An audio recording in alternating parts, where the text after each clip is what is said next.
Hey, folks. Thanks for checking out the Socially Challenged podcast. I'm Chris Timms, and I hope March is treating you well. We're almost through it, almost through the winter. I don't know where you're living, but if you're in Canada, where I'm from, it's been a long, stressful, maybe not stressful. It's just been a long fucking winter, man. And we've had snow on the ground since early November, and just a lot of it, a lot of fucking snow. And I'm about done with it.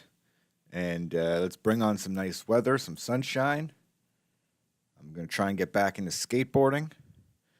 It's a goal of mine for this summer. Like, I've been skateboarding since I was like, I don't know, 13, 12, 13, something like that. And, as you get older, you don't do all the tricks like you used to. You don't go to the skate park like you used to.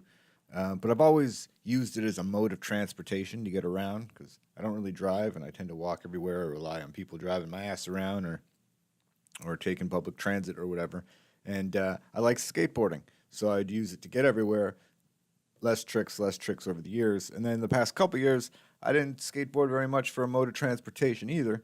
Wonder if I'm getting lazy or what it is, or maybe I feel weird because I'm an older dude skateboarding. But my goal is to get back into it this summer, guys. Fuck it.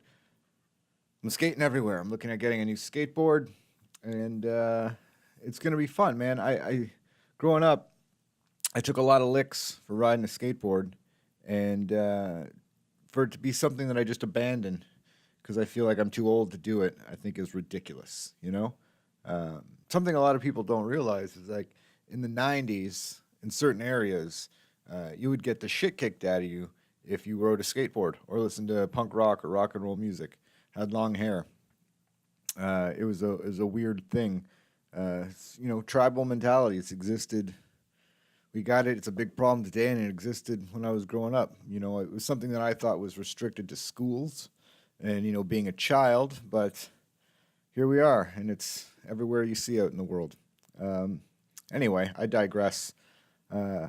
Skateboarding, guys, it's what I'm going to do. I don't think I hit concrete as well as I used to hit concrete, but that's okay. We'll manage, and I'm looking forward to it. Playing some skateboarding video games to try and like get amped and pumped. I'm excited to listen to some of the old punk rock music I used to listen to when I would skateboard around, and it's going to be a way to keep me active. And anyway, I'm excited. I'm trying to get pumped for the summer. Had enough of this fucking winter bullshit, and that's what I've been doing. Did a bunch of shows in Toronto. That was fun. It was a good time. A bunch of shenanigans came to light while I was there, which I'll get into in a bit. But as for the podcast, I'm not as consistent as I was hoping, but we are still doing it. We're fucking pushing it out. The podcast right now available through SoundCloud, hopefully iTunes and wherever you listen to podcasts by the end of next week or so. But I also made it available on YouTube from this point forward. I think the last audio article podcast is on YouTube. And then I'm just going to put up there audio only with like a static image or whatever. Because apparently people listen to stuff on YouTube. So that's what we're going to do. Also going to do away with like the theme episode ideas. Like, random thoughts, random stories, whatever. I decided that the podcast is just going to be what it is. I'll tell some random stories. I'll share some thoughts. Maybe we'll have guests. I don't know. But I'm not going to divide it because then I'm like thinking, I need to do like this podcast, or I need to come up with a story for that podcast. And it's all the same fucking thing, So that's it. I'm still going to do the audio article podcasts though, because I'll talk more about it at the end of the podcast. But I started a blog thing, and I like the idea of doing audio podcasts or audio articles, just reading the blog or the essay, the article, whatever you want to call it, that I wrote. And, the first one, people seem to like it, so we'll keep doing that. What else is going on with me, guys? Trying to quit smoking, as I say while holding a cigarette in my hand. Not lit, mind you, but I am holding it. And I have a lighter in the other hand, so it's inevitable. fire will meet this cigarette at some point. But I'm trying to quit. I'm trying to kick the habit, and it's not easy. It's not an easy task to do. Let me tell you. I grew up in a house of smokers, so I like to tell people I've been smoking since I exited the womb, and my parents weren't. It was a different generation. My parents weren't the type of people to like go outside to smoke. I'm from fucking Canada. We'd be driving around to bowling tournaments in the middle of winter, and all the windows are up, and both parents puffing away. So it's kind of inevitable that I'd end up smoking, though my brother never did, which is interesting. But you know, it is what it is. Everyone else in my family smokes or smoked at one point, and including me. I think I started smoking regularly. I was like, dare I say, 13, 14. Well, maybe not regularly, but having one from time to time.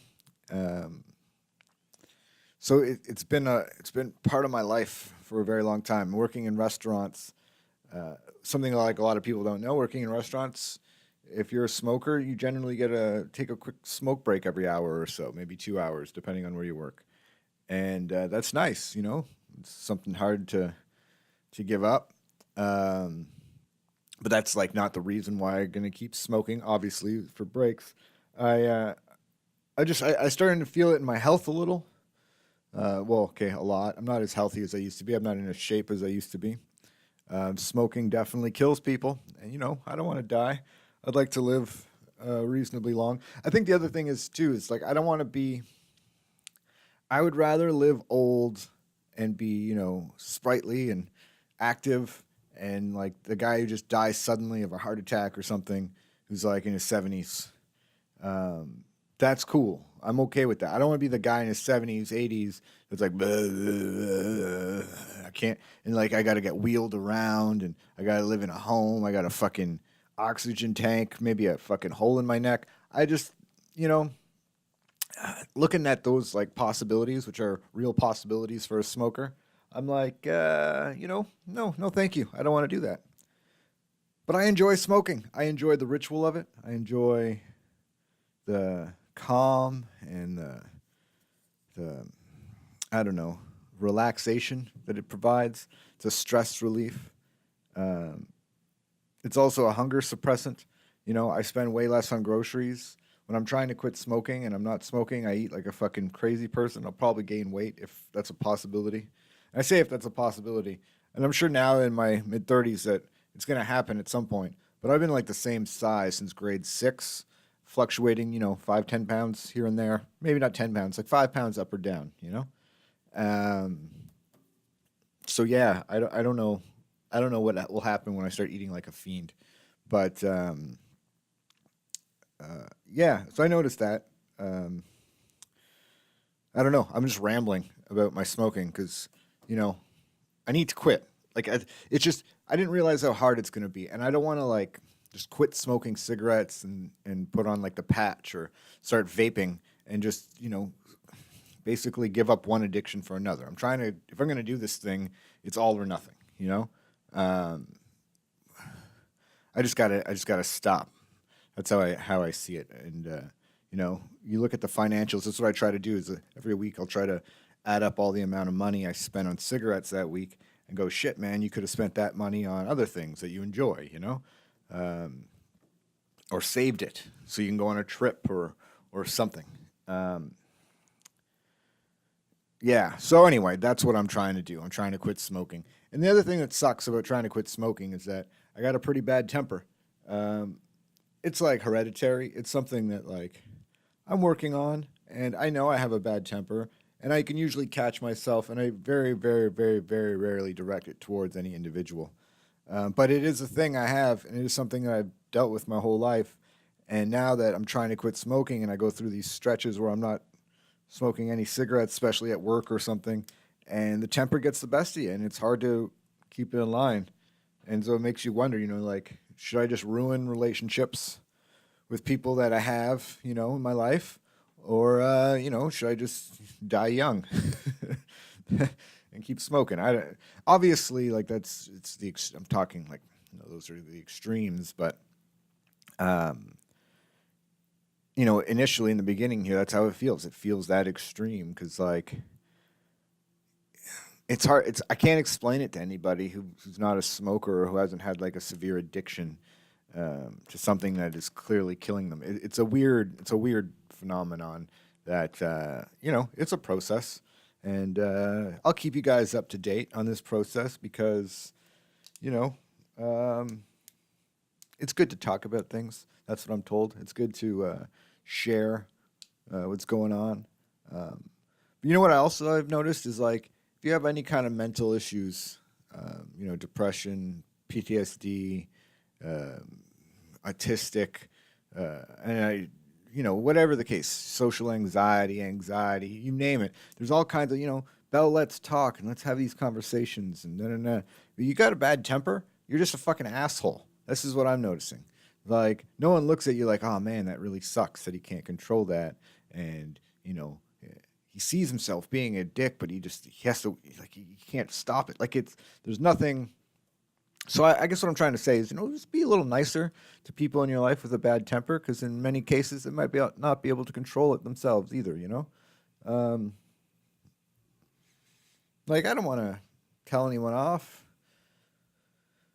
but like, I'd also don't want to spend hundreds of dollars a week or whatever it is on cigarettes anymore either. So got to get healthy and I got to save the money. So we're quitting the cigarettes. So, I didn't do very good today. I've already had a handful, but tomorrow's another day and we'll keep at it. We're going to fucking persevere, guys. We're going to persevere. That's what I say. What else? What else is going on? So besides quitting smoking, I work my day job, as most of you who listen to this might know.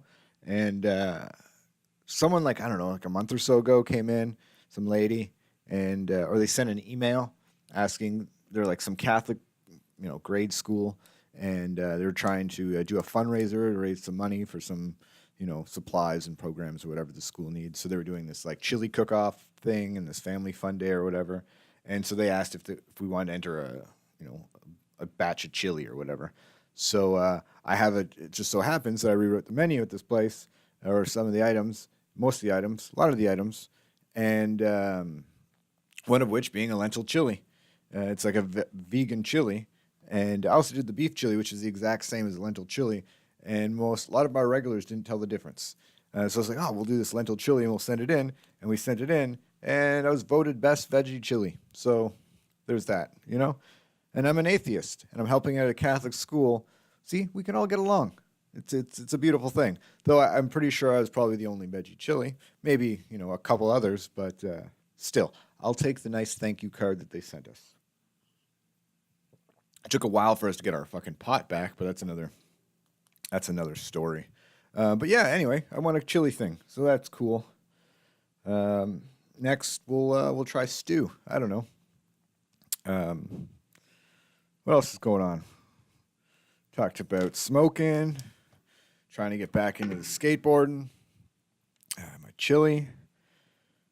I guess we can kind of get into this here. When I was in Toronto, I wanted to look into, getting a CD recorded, because like, here's something people don't realize about the comedy industry in this country. Stand-up comedy, it's a very difficult endeavor, especially if you want to make a living at it. First of all, our population compared to the United States is nothing, right? Like, the population of our entire country is the equivalent of California, right? So traveling around to do shows is a much more daunting task than it would be to do in the States. So the amount of money you can make on a weekly or monthly basis is very limited in terms of live performances, right? And it's not easy to get around this country. It costs almost what you would get paid to get from one end to another, which is also an issue. But right now we're just talking about work. So XM Radio had this thing, this station called Canada Laughs. And on Canada Laughs, what they would do is they would play Canadian stand-up comics CDs or tracks from their CDs. And then these stand-up comics would make some money off of the residuals. And it was a really, really great system that they had going on. And it provided stability for a lot of stand-up comics in Canada. Um, and I know like some people are thinking right now, well, if it's difficult to do shows, just go to the United States.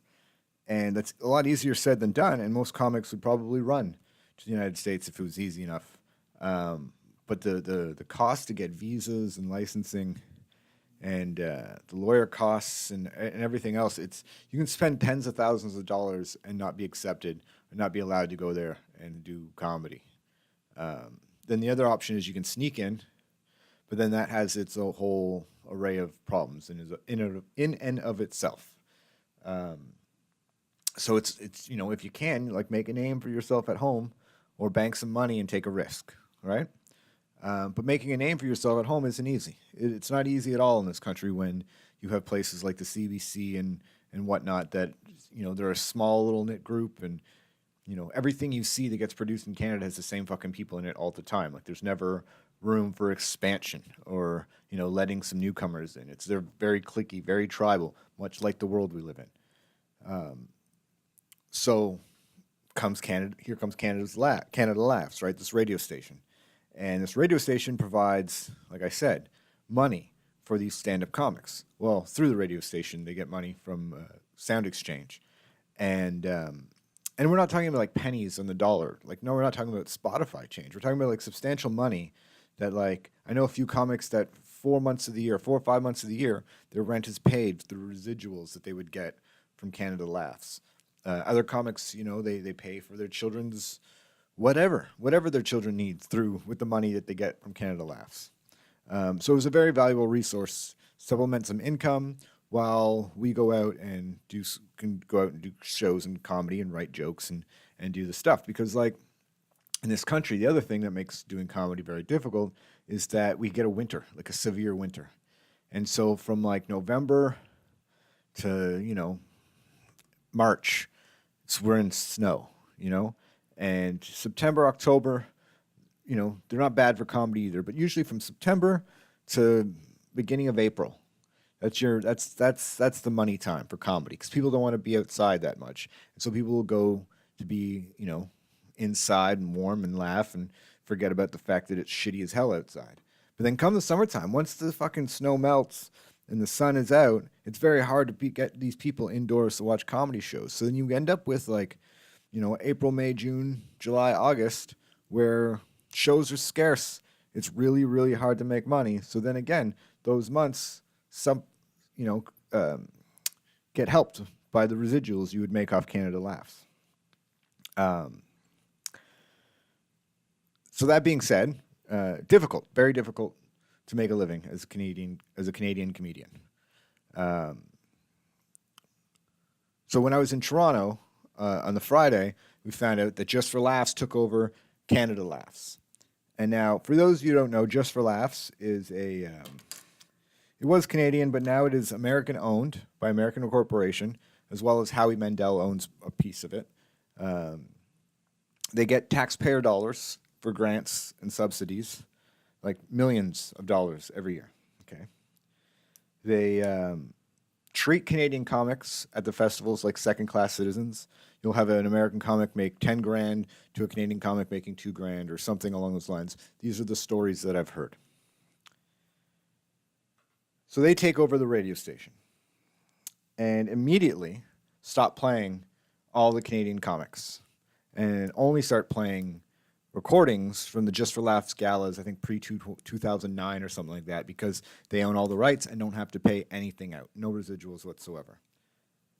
So now you hear on Canada Laughs, Jeff Foxworthy and these other American comics that have their own Sirius XM fucking comedy stations being played, and no one but Just for Laughs is making any money. And you have thousands of comedians now with some type of secured income gone, taken away. No warning, no heads up. It's like they showed up to work that morning and there was bolts on the door, essentially. So as you can imagine, a lot of comics were stressed out, really pissed off about this, worried about, like, how am I going to be able to sustain myself? You have comics that quit their serving jobs or their kitchen jobs or whatever the case to focus on doing comedy. And now, like I know a guy who quit like a good office job. He had like a good job, but he was doing well in comedy, and that the money he got from Canada Laughs was the difference to make him be able to be a full-time comic. And it's just gone. They just took it away. But there's no subsidies for comedians. There's no grants for comedians. If you're an actor, a musician, a playwright, a dancer, the list goes on and on. A writer, a poet. Fucking poets get more love than comedians. Anyway, if you're any of those things, there are grants for you that this country, that this government will give you to pursue your craft and work on your art. Not if you're a comedian, though. There's nothing. There is zero for comics in terms of social aid or whatever the case. It's like comedians don't count, And now, granted, some of them probably shouldn't count. But you have a lot of really great comics in this country, a lot of really great comics in America who are from this country, a lot of great comics in the UK who are also from this country that had to flee because it's just not sustainable here. And then you have the world's largest stand-up comedy festival come in and just completely rape these comics. Like, just take away everything and be like, oh, we're good for comedy. No, that's not good. Putting people out of work is not good for comedy. Making people have to question, hey, I don't know if I can keep doing this because, I need a roof over my head. That's not good for anybody. That's not good for comedy, and it's not good for citizens and people and fans who want to go out and laugh and escape, the harshes of reality every now and again. So anyway, this is what I'm saying. When I was in Toronto, every comic I was, meeting with, it was the same thing. They're stressed out, they're pissed off, and rightfully so. Rumor has it one of the heads at SiriusXM in Canada, someone who works at a station overheard him saying, I don't give a fuck about Canadian comedians. I don't give a fuck that they're not going to make any money. Yeah, you had Howie Mandel, who, comics reached out to him on Twitter and were like, dude, how can you let this happen? How can you screw your brethren, essentially, And from the foyer of his mansion, he put out a message saying, you Canadian comedians need to buck up. The gall, like the balls you have to have being fucking rich and telling fucking starving artists to buck up after you've taken a good chunk of their livelihood away. How insensitive or out of touch do you have to be? So, anyway, this is what's been going on. And so it makes me question, stand up, because it's like I got to work a day job. I work a day job so I can do, live the life that I want to live and do stand up, And I don't, I'm not that well off. If I wasn't focusing on stand up, I could probably make a lot more money taking a head chef job somewhere or, something. But no, I'm balancing it to trying to make it work. I don't know. I don't know what my point is besides just, relaying the information. But it's just, to me, it's fucking shitty that you have this company that gets government money and government grants and comics who get fuck all. They're just raking in all the money. Now, I've been told, like, since this all went down, that apparently they're starting to play like 30% or 20% Canadian content. But that's still, like, that's a fraction of the comics, that were getting played before aren't getting played now. And different curators, and so it's a system now that can be abused by Just for Laughs. Like, hey, we'll play your shit if you, do this show for less than you're worth or something. I don't know. It's another thing that they can hold over comics' heads. And that's what seems to be happening in this industry everywhere, is that fuck the comic. It's all about the institution or the club or the whatever, right? Like, that's what has to come first, not the entertainer, not the person creating the art and putting themselves out there. I don't know. I'm just kind of ranting and rambling about this. I don't really have a point, or I'm not really going anywhere with it, besides to say that, like, go out and support stand-up comedy, local comics. Buy albums if you can buy albums when it's an opportunity, or buy T-shirts or merch. Don't support just for laughs. If JFL 42 comes to your town or whatever it is, JFL on the road, don't go. Go to the comedy club instead. I don't know. So show your support for your funny people. You know, I don't know. It's very troubling that something like that can happen with no thought to the well-being of the individuals being affected, I guess, is what I'm trying to get at. But I guess it is what it is. That's life, and you deal with it, you move on. Whoa. And, it is what it is. People are shitty, and they shouldn't be. We should all be in this together. And that's, as good of a segue as any to talk about my new blog. It's not new. I've been trying to do this article thing, write my essays for a little while, but I just set it up as a blog now for some reason. It seemed to be the easier thing to do on my website. So it's a blog, socially challenged blog. The first article is up there. The second one's going to be coming up shortly. It's about some of the stuff I'm kind of ranting about people being shitty, trying to change the world and the way people think about things. So you can check that out on my webpage, sociallychallengedcreations.com. If you have any questions, comments, thoughts about this podcast, any of my other podcasts or future podcasts that I should do, or you want to be a guest or whatever, visit the website as well, sociallychallengedchris.com. I don't know if I said creations or Chris in the previous one, but the website is sociallychallengedchris.com. You can also hit me up on Twitter at Tim's Comedy. That's at TIMMS Comedy. I'd love to hear what you think about the Just for Laughs thing. If you got any tips for me on how to quit smoking, that'd be helpful. Whatever. Let's just start a conversation. Let's see where we go. Check out the audio articles. Check out the YouTube channel, Socially Challenged Creations. Oh my God, I'm losing my voice. I've only been doing this for 30 minutes. What else, guys? I think that's it. I think that's everything for today. This one wasn't horrible. I felt like I got a little rambly, but we'll get better for the next one. And again, thanks for listening. I hope all is well in your world, and I hope the things you're striving for come to fruition. And that's all. Much love. Take care. Bye.